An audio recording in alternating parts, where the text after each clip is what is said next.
When people imagine the final days of Nazi Germany, they often picture massive battles, heroic last stands, dramatic speeches, and cinematic explosions.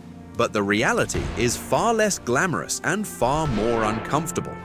The Third Reich did not end in a blazing fortress on a mountain or in some grand imperial palace. It ended underground, in a damp concrete box beneath a destroyed city, with bad air, stale food, failing nerves, and a leader who had completely lost touch with reality.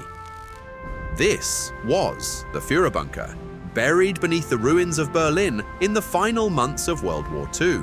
And it was, quite possibly, the most depressing headquarters in history.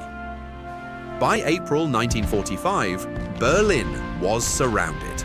Soviet troops were closing in from every direction, artillery was pounding the city into rubble, and the Third Reich was collapsing faster than Hitler's relationship with reality. While millions were dying above ground, Adolf Hitler had retreated into his underground hideout beneath the Reich Chancellery, convinced that staying below street level somehow made him immune to both bombs and facts. The bunker was not some luxurious underground palace. It was a reinforced concrete shelter built in two main sections, one on top of the other, buried about 8 meters underground.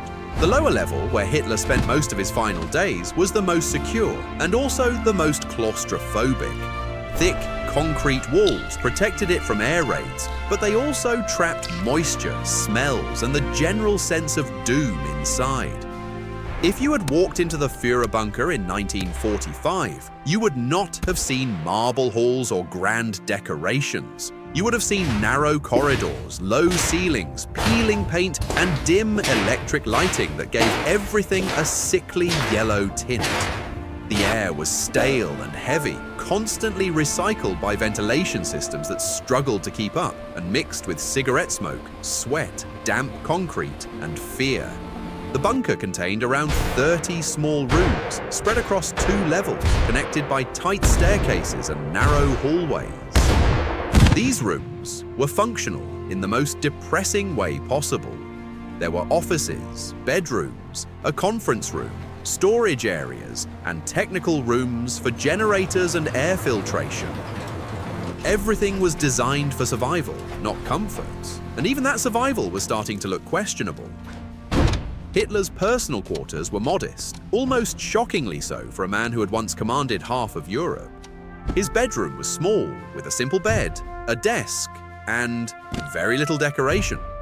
Nearby was his sitting room, where he spent hours listening to reports that became more fictional by the day. There were maps on the walls, covered in pins, showing imaginary troop movements that existed only in his mind and in the increasingly creative reports of desperate generals. At this point, Hitler was physically and mentally deteriorating.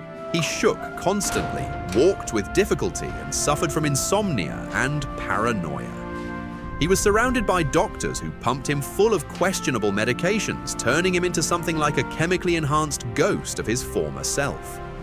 In the bunker, he paced narrow corridors, muttered about betrayal, and issued orders to armies that no longer existed.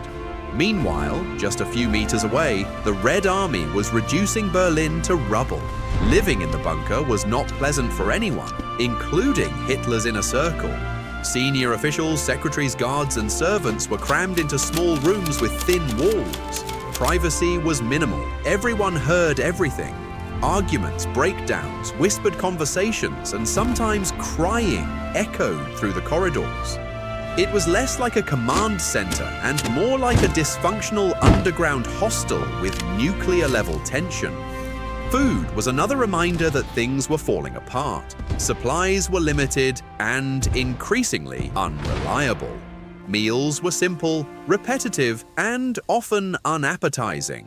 Hitler, a vegetarian, insisted on bland dishes like pasta and vegetables, which were prepared by exhausted cooks working in cramped kitchens. At a time when Germany was collapsing, the Führer was still worrying about whether his carrots were properly boiled. Priorities. Water was rationed, electricity was unstable, generators failed occasionally. When the power flickered, panic spread quickly, because darkness underground felt like suffocation. The idea of being trapped in a sealed concrete tomb without light or ventilation was terrifying, even for people who had already accepted that they were probably going to die there. One of the most important rooms in the bunker was the conference room, where Hitler held daily military briefings. These meetings became increasingly surreal as reality drifted further and further away. Generals would present catastrophic news, entire fronts collapsing, divisions destroyed, cities lost, and Hitler would respond by ordering non-existent reinforcements to launch counterattacks that had no chance of happening. It was like watching someone play chess with invisible pieces. In late April, Hitler married Eva Braun in the bunker in a small, awkward ceremony attended by a handful of exhausted officials. Above them, Berlin burned. Outside, shells exploded. Inside, there was paperwork, signatures, and a modest celebration with champagne that nobody really felt like drinking. Imagine getting married in a concrete basement while the world collapses outside.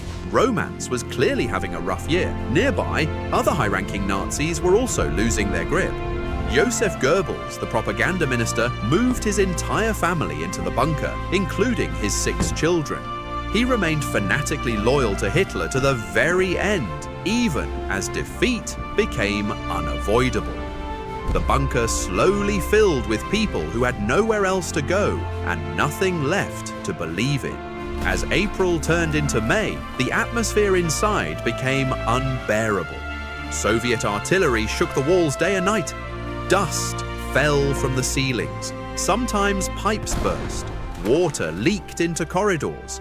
The concrete itself seemed to be slowly giving up. Radio reports confirmed what everyone already knew. Germany was finished. Hitler refused to leave. Offers were made to help him escape. He rejected them, partly out of pride, partly out of fear, and partly because he simply could not imagine a world in which he was not in charge. He preferred death in his bunker to life without power. On April 30th, 1945, Hitler and Eva Braun retreated into his private room. Braun took cyanide. Hitler shot himself. Their bodies were carried up into the garden of the Reich Chancellery, doused with fuel and burned under shell fire, because even in death, he was terrified of being captured and displayed. Down in the bunker, people heard the gunshot. That was it. After that, the Führer bunker became a waiting room for the inevitable. Officials argued about surrender. Some committed suicide. Others tried to flee.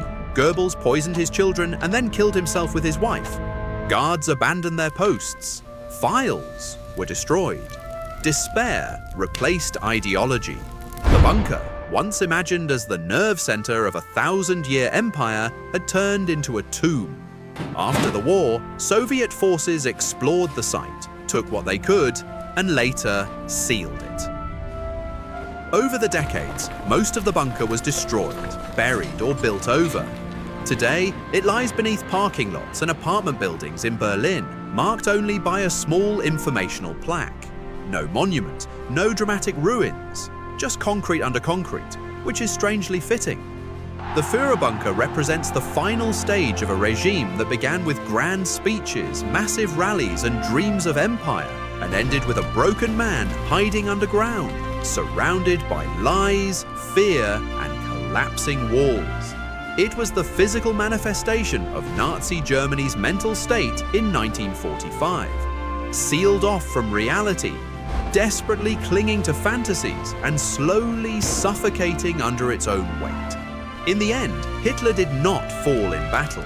He did not die in a palace. He did not go down as some tragic warrior figure.